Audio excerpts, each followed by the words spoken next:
안녕하세요 여러분, 아빠는 차트 본다 아빠 차트입니다. 비트코인이 단숨에 상승한 이후 숨고르기에 들어갔습니다. 여기서 추가 상승이 이어질지 아니면 다시 하락할 것인지가 가장 궁금하실 텐데요. 특히나 비트코인 방향이 알트코인 추세까지 결정하니 모두에게 중요한 내용입니다. 제가 명쾌한 해답을 가지고 왔습니다. 어디서도 접해보시지 못한 업계 최고 수준의 분석을 보여드릴 예정이니 끝까지 시청하시기 바랍니다. 결론부터 말씀드리면 저는 비트코인이 최근 저점을 연결한 상승 추세선을 지키면서 99K의 전 고점을 따고 오르는 상승 파동이 나올 것으로 예상합니다. 상승 근거 첫 번째, 단단히 구축된 세력의 롱 포지션입니다. 최근 차트를 보면 4월 12일 하락 추세선을 상승으로 돌파한 이후 4월 20일까지 8일 동안 횡보하면서 매집이 발생했고 롱 오더 블럭이 구축되었습니다. 그런데 여기에서 두 가지 중요한 일이 일어났습니다. 먼저 최근 시장 구조에서 가장 저항이 되었던 자리는 4월 2일 긴 윗꼬리 장대 음봉입니다. 이 캔들은 바로 직전 3월 24일부터 28일까지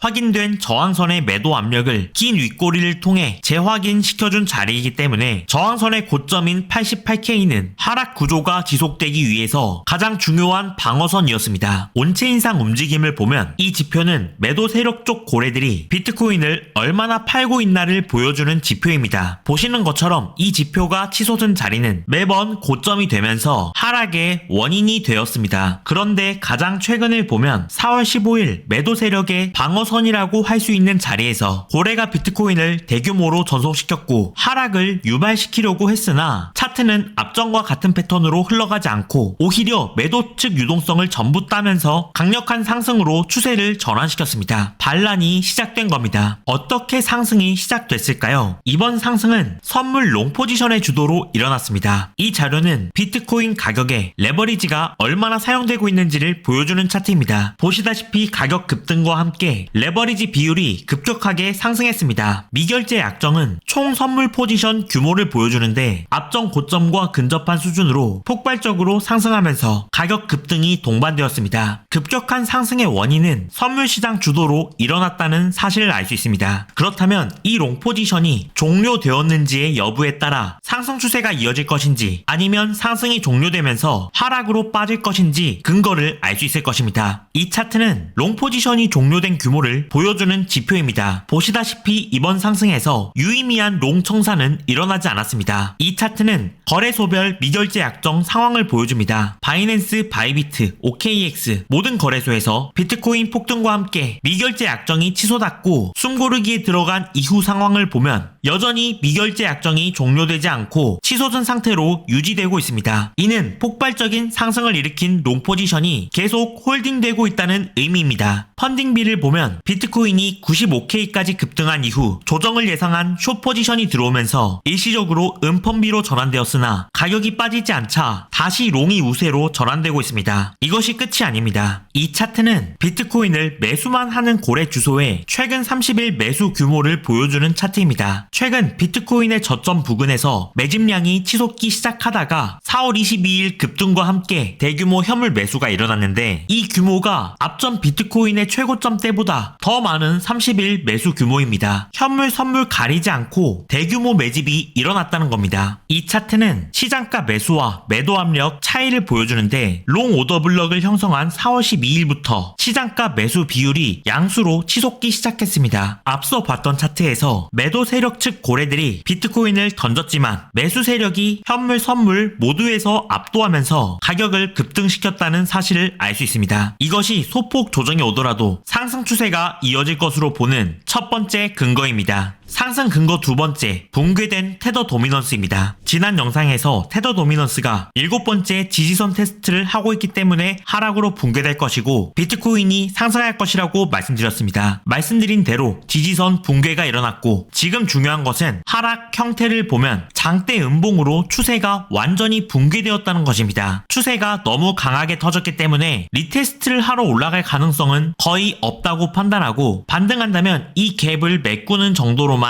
소폭 반등한 이후에 다시 하락 추세가 이어질 것으로 예상합니다. 백테스트 백테스트 하겠습니다. 2024년 말 테더 도미넌스가 장기 상승 추세선을 하방 이탈한 뒤 장대 음봉으로 추세가 붕괴되자 반등하지 못하고 쭉 폭락하면서 코인 상승장이 시작됐습니다. 2023년 10월 테더 도미넌스의 장기 상승 추세선이 장대 음봉으로 붕괴되자 반등하지 못하고 쭉 폭락하면서 코인 상승장이 시작됐습니다. 2023년 1월 장기 상승 추세선이 음봉으로 붕괴되자 한 달 이상 상승장이 이어졌습니다. 이번에도 동일한 사례로 장기 상승 추세선이 장대 음봉으로 붕괴되었기 때문에 소폭 반등은 가능하지만 하락 붕괴가 이어질 것으로 예상합니다. 여기까지가 두 번째 근거입니다. 상승 근거 세 번째, 상승을 가리키는 거래량입니다. 작년 말부터 하락 사이클이 시작된 이후 4월 7일과 9일 저점에서 최대 매수 거래량이 터졌고 이후 반등이 시작되면서 거래량이 감소했다가 4월 21일과 22일 유동성을 전부 집어삼키는 밀어올리기가 나오면서 거래량이 다시 터졌습니다. 그리고 숨고르기에 들어가면서 거래량이 다시 빠지고 있는데 보시는 차트는 비트코인 보유자들이 익절 또는 손절을 얼마나 했는지 보여줍니다. 보시다시피 급등 이후 상당한 익절이 발생하고 있습니다. 이를 미뤄보건대 거래량이 감소하면서 조정에 들어갔다는 의미는 단기 수익 실현하는 물량을 소화하면서 단기적인 조정에 들어갔음을 의미합니다. 여기서 단기 조정이 오더라도 상승 추세 지속을 예상하는 이유는 수익 실현 물량을 받아내면서 거래량이 감소하고 있기 때문입니다. 만약 이 자리에서 하락 추세로 전환될 것이라면 수익 실현 물량이 증가하면서 거래량이 점점 증가하는 구조를 띄어야 합니다. 왜냐하면 대규모 매집과 함께 급반등이 일어났기 때문에 수익 실현하는 물량도 거래량에서 확연히 티가 날 수밖에 없기 때문입니다. 이것이 세 번째 근거입니다. 다음으로는 조정 패턴을 분석하겠습니다. 최근 캔들 형태를 보면 급등 이후 4월 23일부터 고점을 높이는 밀어올리기가 발생했지만 강력한 매도 저항대인 95, 96K의 매도 압력에 직면하면서 윗꼬리를 계속 만들었습니다. 이 자리는 최고점 110K에서부터 저점 74K까지의 하락 파동에 대한 0.618 피보나치 되돌림 자리이며 또한 3월 2일 급반등 이후 강력한 장대 음봉으로 강력한 매도 압력을 확인한 저항 자리입니다. 또한 RSI가 과매도에 가까워지고 있기 때문에 현재 차트상 저항에 직면하고 있는 자리입니다. 23일부터 25일까지 3일간 캔들을 보면 매수 압력이 계속 유지되면서 긴 아랫꼬리를 통해 매도 압력을 소화 중인 모습이 확인되기 때문에 단기 조정의 저점을 예상한다면 상승 구조의 저점을 연결한 상승 추세선에서 가격이 지지받을 것으로 예상되며 이 자리의 저점은 91K입니다. 91K가 깨지지 않고 상승하는 게 구조상 가장 완벽합니다. 이게 제가 생각하는 1번 시나리오입니다. 만약 91K가 깨진다면 다음 중요 지지선은 88K입니다. 왜냐하면 4월 22일에 장대 양봉 캔들을 보면 88K부터 FVG 유동성 갭이 발생했기 때문에 저항에 밀리게 되면 힘을 모으기 위하여 FVG 갭을 채우러 내려올 가능성도 있습니다. 88K는 앞서 유의미한 저항선이었기 때문에 저항이 지지선으로 뒤바뀌는 유의미한 지지 자리입니다. 정리하면 1번 시나리오는 91K 이상에서 지지받고 상승해서 99K의 정고점 유동성을 따는 상승이 나올 것으로 예상합니다. 만약 91K가 깨질 경우 88K가 가장 중요한 지지선입니다. 만약에 제 분석이 개같이 틀려서 쭉 빠지는 경우 상승이 유지되기 위해서 절대 깨져서는 안 되는 자리는 83에서 85K 구간입니다. 왜냐하면 이번 상승은 4월 12일에서부터 20일까지의 오더블럭에서 매집 이후 대규모 롱 포지션으로 장대 양봉을 쏘면서 파생 상품의 힘으로 가격을 밀어 올린 구조이기 때문에 21일 상승이 시작된 양봉의 시가가 절대로 털려서는 안 됩니다. 여기가 털리면 매수 세력의 평단가가 깨졌다는 의미이며 거시적인 변수, 트럼프가 또 사고를 쳤다거나 기타 등의 예상치 못한 변수로 시장 구조가 무너졌음을 의미합니다. 이 경우에는 매수 세력도 포지션을 털고 다음 기회를 노리기 위해 물러날 수 있으므로 85K가 깨지면 상승 구조가 굉장히 위험해지고 83K가 털리면 앞서 74K 저점이 털릴 가능성까지 대비해야 합니다. 여기까지가 현재 차트 구조에 대한 분석입니다. 다음으로 세부 차트 구조가 아닌 중장기 관점을 말씀드리겠습니다. 저는 너무 멀지 않은 미래에 비트코인이 고점을 돌파하는 상승 파동이 나올 것으로 예상합니다. 보시는 차트는 비트코인이고 붉은색 선은 미국의 M2 통화 공급량입니다. 비트코인은 유동성으로 움직이는 자산입니다. 통화 공급량의 추이를 보면 저점에서 고개를 가게를 꺾고 상승하면서 비트코인의 상승이 동반되었습니다. 현재 통화 공급량은 계속해서 증가하고 있습니다. 이는 시장에 돈이 계속 증가하고 있다는 의미입니다. 비트코인은 어떤 차트와 가장 높은 동조율을 지니는가? 금이나 나스닥보다도 글로벌 통화 공급량이 비트코인을 움직입니다. 최근 비트코인은 관세와 경기 침체 위험으로 통화 공급량이 상승 추세에 있음에도 위험 회피 물량으로 인해 저평가되면서 하락했습니다. 그러나 통화 공급량은 계속 상승 추세에 있으며 앞으로 6월 예상되는 금리 인하와 여러 연준의 유동성 공급 조치를 등에 업고 계속해서 상승 사이클을 이어갈 전망입니다. 이에 따라 유동성 사이클의 호흡에 맞춰 비트코인도 고점을 따고 오르는 상승이 나올 것으로 예상합니다. 이 말은 지금 당장 상승해서 고점을 딴다 이 말이 아니라 앞으로 최종적인 흐름이 이렇게 나올 것으로 본다는 의미입니다. 이번 영상 정리하겠습니다. 첫째, 세력의 롱 포지션이 홀딩되고 있으므로 상승이 지속될 것으로 본다. 둘째, 고래의 현물 매수세가 이번 사이클 최대 규모로 관측되면서 상승을 뒷받침하고 있으므로 상승 근거로 본다. 셋째, 테더 도미넌스의 하락 추세가 이어지면서 상승이 지속될 것으로 본다. 넷째, 현재 조정은 단기 익절 물량을 소화하는 조정이다. 다섯째, 중장기적으로 추세는 상승이다. 이번 영상의 관점은 여기까지입니다. 계속해서 저의 관점이 궁금하신 분들은 구독과 좋아요, 알람 설정 부탁드립니다.